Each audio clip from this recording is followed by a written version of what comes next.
Hello everyone, DVS ম্যাডামের ক্লাসে তোমাদের সকলকে স্বাগতম। আমি ডিভিএস ম্যাডাম। আলোচনা আজকে আমাদের হিস্ট্রির চ্যাপ্টার 7 ওয়ান শট ডিসকাশন আমরা করব, জীবনযাত্রা ও সংস্কৃতি। এই চ্যাপ্টারটা ভীষণ ইম্পর্টেন্ট চ্যাপ্টার কিন্তু। হ্যাঁ, এই চ্যাপ্টার থেকে কী ধরনের প্রশ্ন আসে, কীভাবে তোমরা পড়বে, কীভাবে উত্তরটা করবে, এইটা নিয়ে আমি ডিসকাশন করব। ওয়ান শট ডিসকাশন আমি করছি এই চ্যাপ্টারে, খুব ভালো করে এটা শুনবে, ঠিক আছে? শুরু করা যাক। ভিডিওটা লাইক শেয়ার করো, প্রত্যেকে নোটিফিকেশান অন রাখবে যাতে যখন যখন ভিডিও আপলোড হোক তোমাদের কাছে পৌঁছে যায়। আচ্ছা, তাহলে এই যে চ্যাপ্টারটা আছে, এই চ্যাপ্টারটা আমাদের কী নিয়ে রয়েছে দেখো। এখানে আমরা জানতে পারছি জীবনযাত্রা ও সংস্কৃতি। অনেক সুফি, অনেক ভক্তিবাদ সম্বন্ধে এই চ্যাপ্টারে আমরা আসবো। প্রথম থেকেই ডিসকাশন করি। দেখো, জীবনযাত্রা কী আছে এখানে আমরা জানতে পারবো এই চ্যাপ্টারে, যে মধ্যযুগে ভারতের সাধারণ মানুষের জীবনযাত্রাটা কেমন ছিল। ভীষণ ইম্পর্টেন্ট প্রশ্ন, আসে পরীক্ষায়, ঠিক আছে? মধ্যযুগে ভারতের সাধারণ মানুষের জীবনযাত্রা কেমন ছিল। ওকে, দেখো এই যে যুগটা ছিল, এই যুগে কী ছিল না, মানুষ যারা ছিল তারা একটা গ্রাম্য পরিবেশে বা গ্রামে বাস করতো আমরা বলতে পারি। ওকে, এখানে পুকুর ছিল, এখানে পাতকুয়া টাইপ ছিল, ঠিক আছে? আর এখানে কি ছিল, সমাজ ব্যবস্থাটা তখন কি ছিল না, যৌথ পরিবার ছিল। কি ছিল? যৌথ পরিবার ছিল। ওকে, গ্রামের যে ঘর বাড়ি ছিল সেগুলো সাধারণত তৈরি ইট সিমেন্ট যেটা হয় সেটা ব্যবহার করা হতো না। সাধারণত ঘরে যেটা ছিল সেটা মাটি, তারপরে খড়, পাতা, টালি এসব দিয়ে তৈরি করা হতো। ওকে, গ্রামের বেশিরভাগ মানুষ কী করতো না, কাল্টিভেশন করতো, অর্থাৎ চাষবাসের সঙ্গে তারা কিন্তু যুক্ত ছিল। ওকে, যারা চাষবাস করতো না তাদের কি করতো, তাদের কিন্তু যথেষ্ট মানে আমরা বলতে পারি কষ্টের সঙ্গে তারা জীবনযাত্রা করতো বা জীবনযাপন করতো, কারণ চাষবাসটাই তখন কিন্তু মেন ছিল।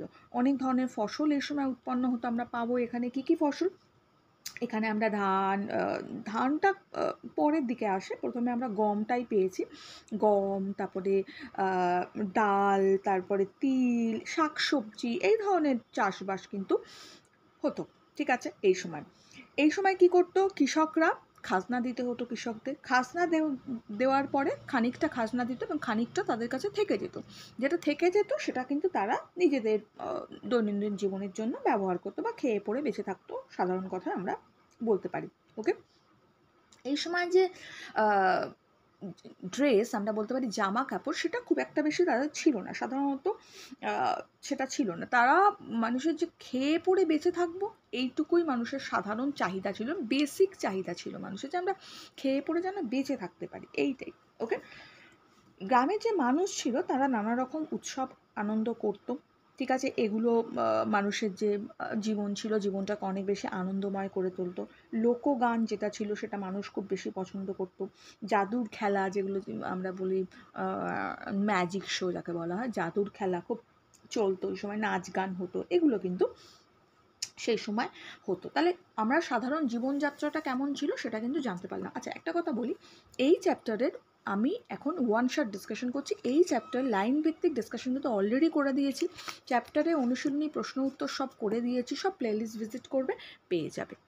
এরপরে আমরা ধীরে ধীরে কী পাবো এই চ্যাপ্টারে, ভক্তিবাদের যে উত্থান সেটা কিন্তু আমরা পাবো এই চ্যাপ্টারে। ওকে, ভক্তিবাদ খুব ইম্পর্টেন্ট, আমাদের প্রশ্ন এসে থাকে যে ভক্তিবাদের উত্থান যে হয়েছিল, উত্থানের বেসিক কারণটা কী ছিল। দেখো, আমরা একটা কথা বলতে পারি যে দক্ষিণ ভারতের অলভার এবং নায়নার যে সাধকরা ছিল তারা খ্রিস্টীয় সপ্তম শতকের সময় থেকে ভক্তিবাদ যেটা ছিল সেটা প্রচার করতে থাকে।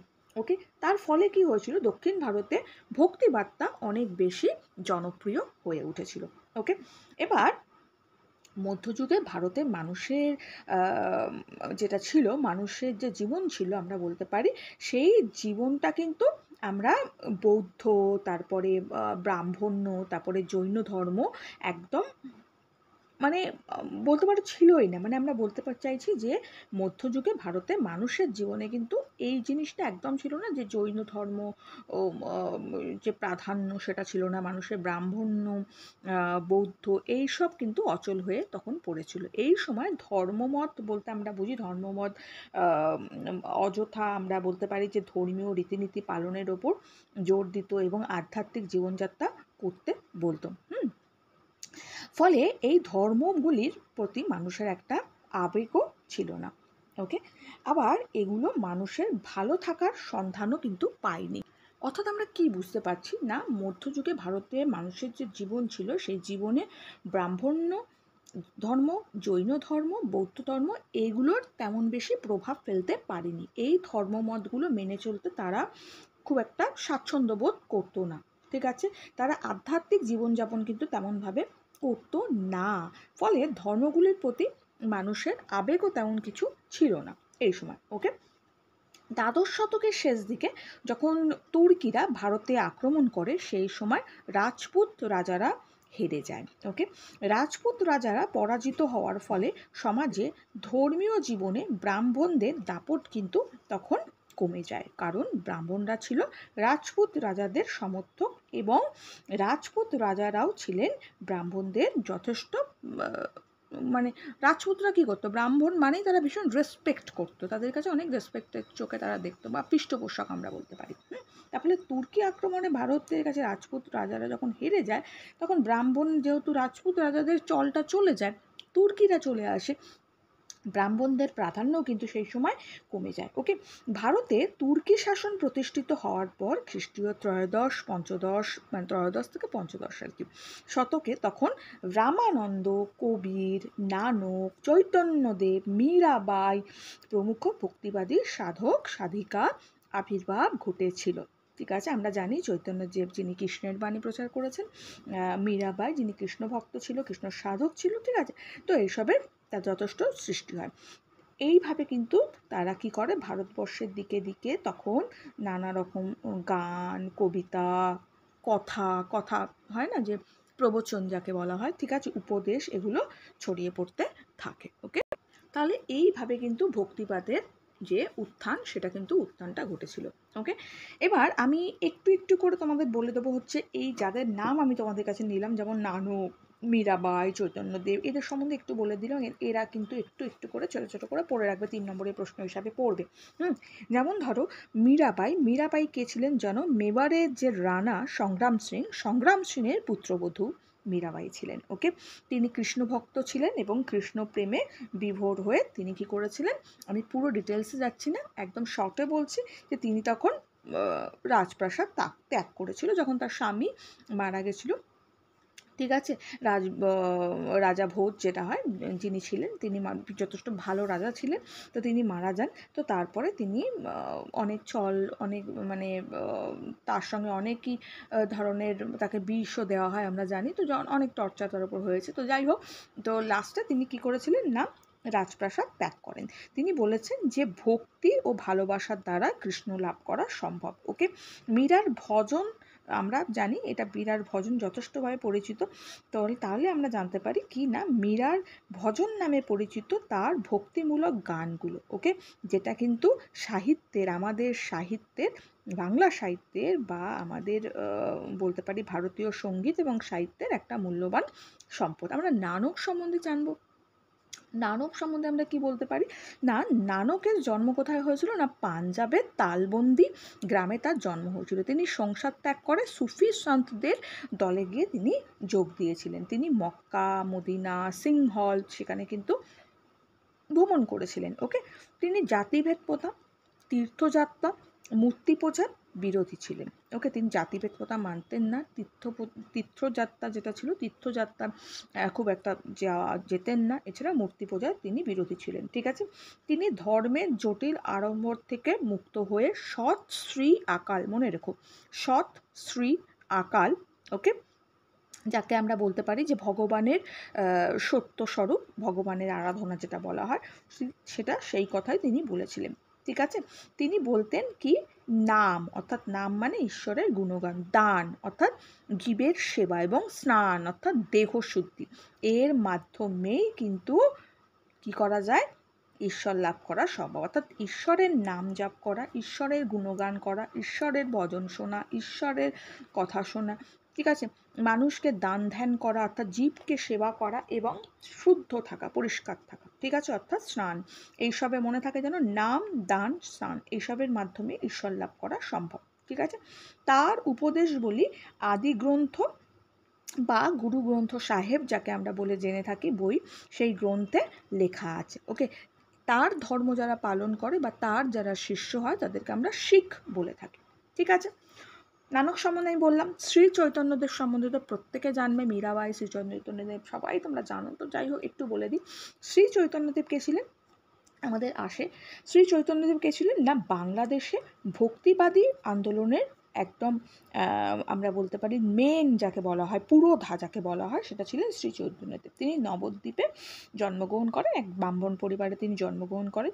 তিনি বৈষ্ণব গুরু ঈশ্বরপুরীর কাছে কৃষ্ণ মন্ত্রে দীক্ষা নেন। ঠিক আছে। তিনি বলতেন জাতি ধর্ম নির্বিশেষে সকল মানুষ আধ্যাত্মিক শক্তির অধিকারী, কিন্তু ওকে, প্রত্যেকে ভগবানের পুজো করতে পারে, এটা কিন্তু তিনি সবসময় বলতেন। শ্রী চৈতন্যদেব প্রচারিত ধর্মের মূল কথা কি ছিল না জীবে দয়া আর ঈশ্বরে ভক্তি, নাম সংকীর্তন। ঠিক আছে। আমরা সব সময় এটা আমরা দেখেছি, আমাদের শ্রী রামকৃষ্ণও বলতেন। ঠিক আছে। আমাদের স্বামী বিবেকানন্দও বলতো, সবাই কিন্তু বলতো তুমি জীবকে যদি সেবা করা হয়, জীব সেবাই শিব সেবা, জানি না, তো সেটাই। তো যাই হোক, জীবে দয়া, ঈশ্বরে ভক্তি আর নাম সংকীর্তন খুব ইম্পর্টেন্ট, তিনি সবসময় বলতেন। ওকে। তার শিষ্যরা কি বলা হয়? তার শিষ্যদের গৌড়ীয় বৈষ্ণব নামে তারা পরিচিত। মনে থাকবে, তার শিষ্যদের কি বলা হয়? গৌড়ীয় বৈষ্ণব নামে তারা পরিচিত। তাদের আমরা কি জানলাম যে তার মূল কথা কি ছিল? শ্রী চৈতন্যদেবের জীবে দয়া, ঈশ্বরে ভক্তি আর নাম সংকীর্তন। ওকে, মনে থাকবে। এবার আমরা একটু জানবো কবির সাহেব সম্বন্ধে। কবির কে ছিলেন না ভক্তিবাদী সাধক কবির ছিলেন। ওকে। এবার তিনি কবির যে ছিলেন, তিনি মধ্যযুগে ভারতবর্ষের সর্বাপেক্ষা উদারপন্থী যারা ছিলেন, উদারপন্থী সংস্কারক তিনি ছিলেন। ঠিক আছে। তার অনুগামী যারা হয় তাদেরকে কবিরপন্থী বলা হয়। কবির বাল্য জীবন সম্পর্কে আমরা বিশেষ যে অনেক কিছু জেনেছি সেটা নয়, বিশেষভাবে খুব একটা বেশি জানা যায়নি। তবে যেটা মানুষের মুখে মুখে এসেছে বা কথিত আছে সেটা কি না তিনি এক বিধবা ব্রাহ্মণীর সন্তান ছিলেন। তিনি লালিত পালিত হয়েছিলেন এক মুসলিম তাঁতির পরিবারে। ঠিক আছে। সম্ভবত তিনি দিল্লির সুলতান সিকান্দার লোদির সমসাময়িক ছিলেন। ওকে। কবির রামাত বৈষ্ণব সম্প্রদায়ের প্রতিষ্ঠাতা ভক্তিবাদী সাধক রামানন্দের কাছে প্রেম ও ভক্তিমন্ত্রে দীক্ষা নেন এবং সন্ন্যাস যাপন কিন্তু তিনি করেছিলেন। কবির ধর্ম প্রভাবে কিন্তু তিনি যেটা আমরা জানি যে তিনি ছোট ছোট শ্লোকের মাধ্যমে তার ধর্মমত প্রচার করেছিলেন এবং দুই পংক্তির এই শ্লোকগুলোকে বলা হতো দোহা। দোহা নামে কিন্তু পরিচিত। তিনি জাতিভেদ প্রথা, ধর্মীয় আচার অনুষ্ঠান, কঠোর তপ মানে তপ করা, ঠিক আছে, এই সব জিনিসে তিনি বিরোধী ছিলেন। তিনি সবসময় বলতেন অন্তর যদি পবিত্র থাকে, মন পবিত্র থাকলে সব পবিত্র, এটাই বলতেন। কবির ভক্তি ধর্মের প্রভাবে জাতিভেদ প্রথার কঠোরতা হ্রাস পেয়েছিল বা কমে গিয়েছিল এবং বিভিন্ন সম্প্রদায়ের মধ্যে সাম্প্রদায়িক পরিবেশ কিন্তু গড়ে উঠেছিল। কবির রচিত যে দোহাগুলো শুধুমাত্র তার ধর্মের আধ্যাত্মিক সম্পদই ছিল না, কিন্তু তিনি কিন্তু হিন্দি সাহিত্য এবং মূল্যবান এটা একটা সম্পদ, যে কবিরের যে দোহা, সেগুলো কিন্তু আমরা দোহা সম্বন্ধে অনেকেই কিন্তু জেনেছি। ওকে।